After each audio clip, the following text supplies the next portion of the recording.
Welcome back into another edition of Bronco Chat. We're talking Santa Clara cross country today. David Gentile joined by the head coach of the Broncos, Felipe Montoro.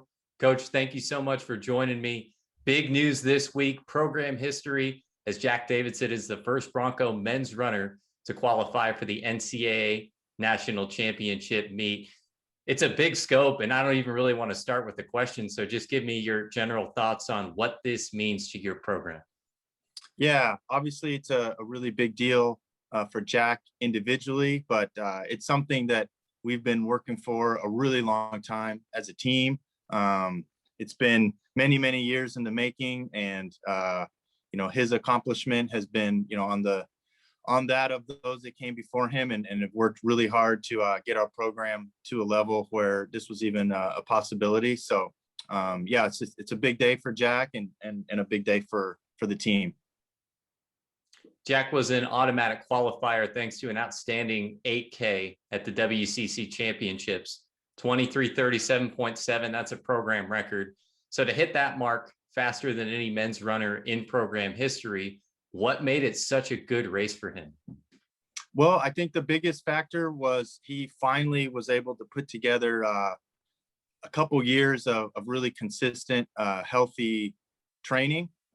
He's a unique college distance runner, and that he came to the sport really late.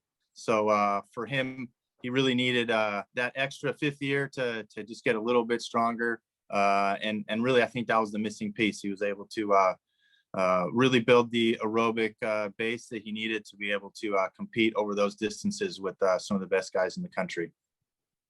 Yeah, going back to when you recruited Jack, as you mentioned, he got going with cross country a lot later on than most collegiate runners. In the release that athletics put out about the incoming recruiting class, when Jack was a part of it, you'd said when he was able to get consistent with his training, he developed into one of the best runners in Colorado in just a few months, and that the sky was the limit for him. So when you were recruiting Jack, what kinds of things did you see to make you look at him and say, this guy can be really something special at this level?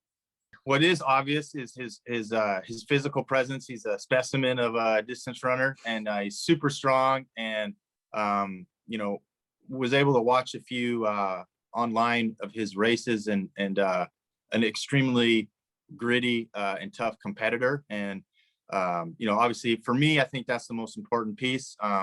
But the way that his rate of improvement from when he started to his junior year track until senior year track was really phenomenal. And I think any coach could have seen that, his ceiling was really, really high, as long as we could, like I was saying, keep him healthy and consistent for the requisite amount of time to be able to compete with, the kind of workload that a lot of these guys are putting in.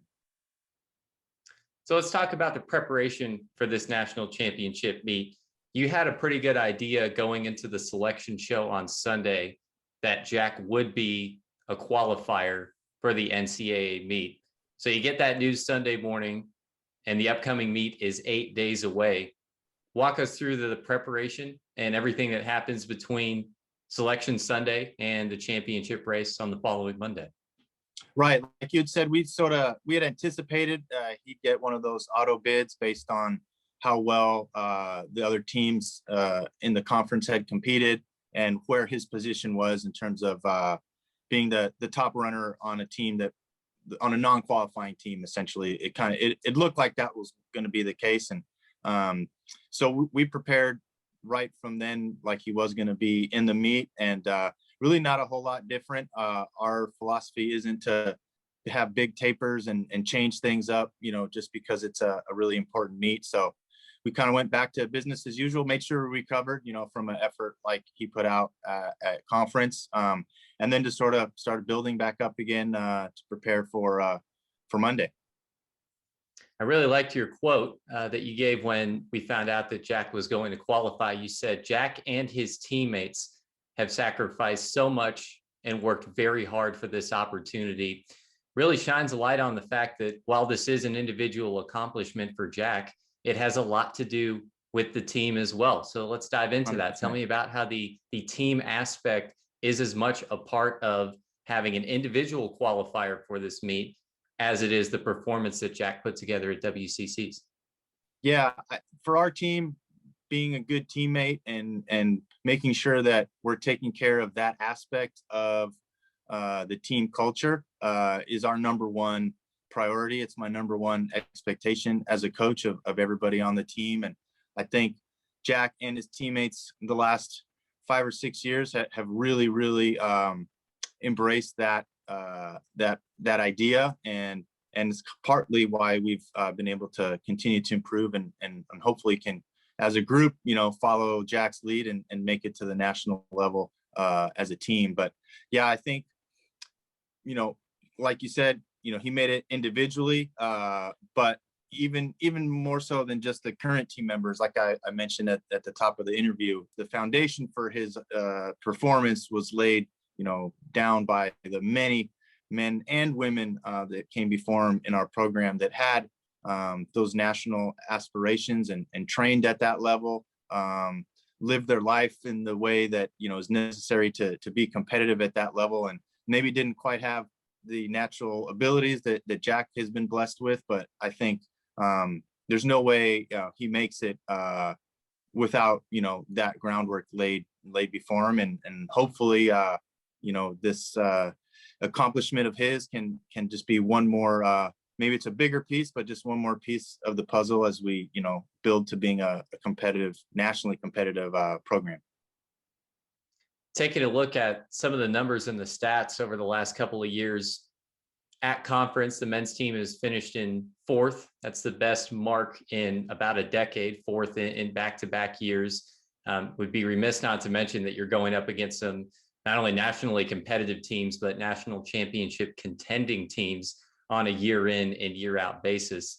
You look at the top 10 list, you look at the program records. Well, with track and field, it seemed like 2 years ago during the last regular season, it was another meet, another record falling. So you look at that, and I see that as you're raising the baseline of your quality significantly, and you're getting some really good top end performances. So building off what you're talking about the development of the program, what have you seen from the men's team over the last couple of years that has helped it take such a big step forward?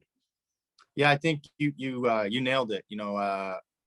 There's sort of a momentum, that you can build throughout a season, much like momentum in a basketball game or something like that. And it's real in our sport too. And sometimes it's over longer periods of time. But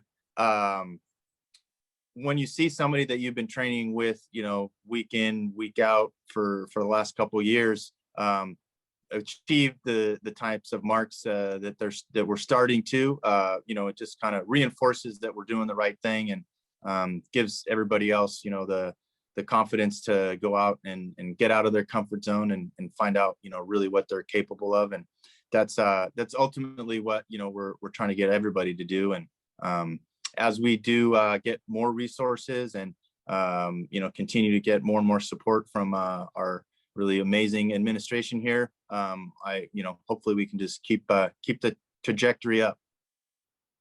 Let's talk about the women's program as well to bring it full circle with everything happening with Bronco cross country and track and field right now. Now I know Pete Cushman is at the controls there, but as head coach of the program, tell me what you're seeing out of the women's team over the last couple of years and the potential that group has going forward into the near future.